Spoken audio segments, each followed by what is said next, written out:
Morning students. आज हम study कर रहे हैं न्यूटन्स लॉ। तो फर्स्ट लॉ है Newton's first law. According to this law every body continue the state of rest और uniform motion unless a unbalanced force is applied on it. कोई भी बॉडी है अपनी रेस्ट या यूनिफॉर्म मोशन की state को बरकरार रखती है जब तक इस पे ऊपर कोई एक्सटर्नल फोर्स न लगाया जाए। कोई बॉडी उस पर एक्सटर्नल फोर्स नहीं लगाएंगे, अनबैलेंस एक्सटर्नल फोर्स, ठीक है ना। बैलेंस एक्सटर्नल फोर्स में तो नेट फोर्स जीरो ही हो गया।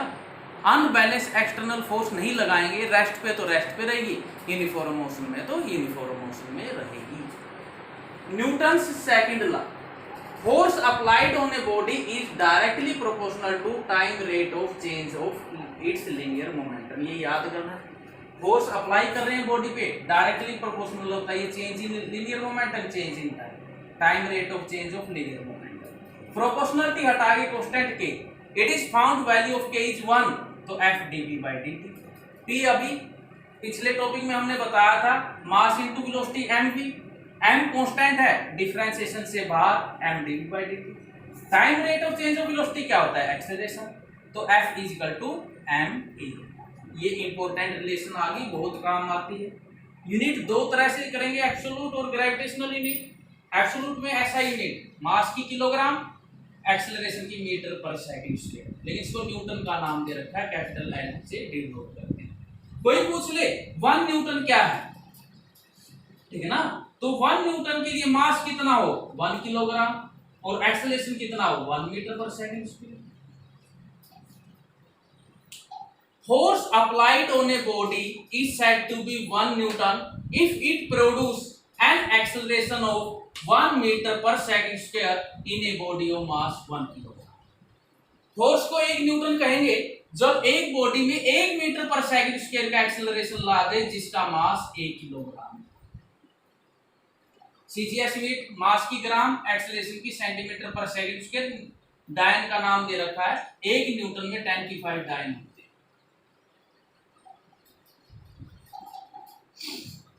क्यों, 1 किलोग्राम में 1000, 10 की 3 ग्राम, 1 मीटर में 100, 10 की 2 सेंटीमीटर, 10 की 5 हो गया। एक डायन क्या होगा, force applied on a body is said to be 1 dyne when it produce an acceleration 1 centimetre per second square in a body of mass 1 gram. Gravitational unit ये भी थोड़ा धीरे धीरे सीख जाओगे। ऐसा unit kilogram force, CGS unit gram force. जैसे gravity के कारण कोई बॉडी गिरती है तो एक्सेलरेशन की जगह एक्सेलरेशन ड्यू टू ग्रेविटी बोल देते हैं। बाद में किसी वीडियो में मैं ये डिटेल से भी बताऊं। Newton's third law, for every action there is equal and opposite reaction. जैसे हम यहाँ पे ऐसे बीट करते हैं तो ये एक्शन कर रहे हैं तो इतना ही रिएक्शन इस पे करता है। एक्शन और रिएक्शन मैग्नीट्यूड में इक्वल होते हैं और डायरेक्शन में ऑपोजिट। प्रत्येक क्रिया के लिए बराबर और विपरीत प्रतिक्रिया होती है। F12 क्या, force on first due to second.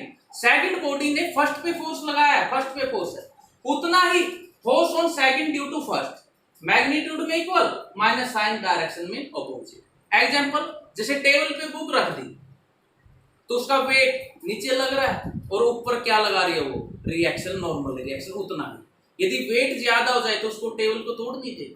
तैरते हुए इंसान पानी को पीछे छोड़ता है, जिस स्पीड से पानी को पीछे छोड़ेगा उसी स्पीड से पानी उसको धकेल लेगा।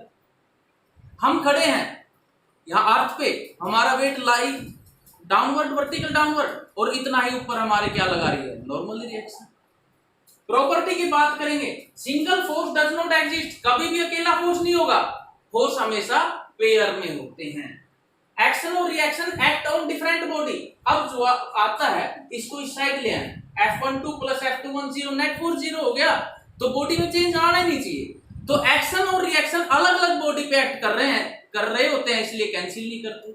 अब कई बार देखो, थर्ड प्रॉपर्टी बता रहा हूं, एक्शन रिएक्शन एक ही टाइम पे आ गए तो इनमें से हमारी मर्जी है, किसी एक को एक्शन कह देंगे और दूसरे को रिएक्शन। ये रेस्ट और मोशन दोनों के लिए एप्लीकेबल है।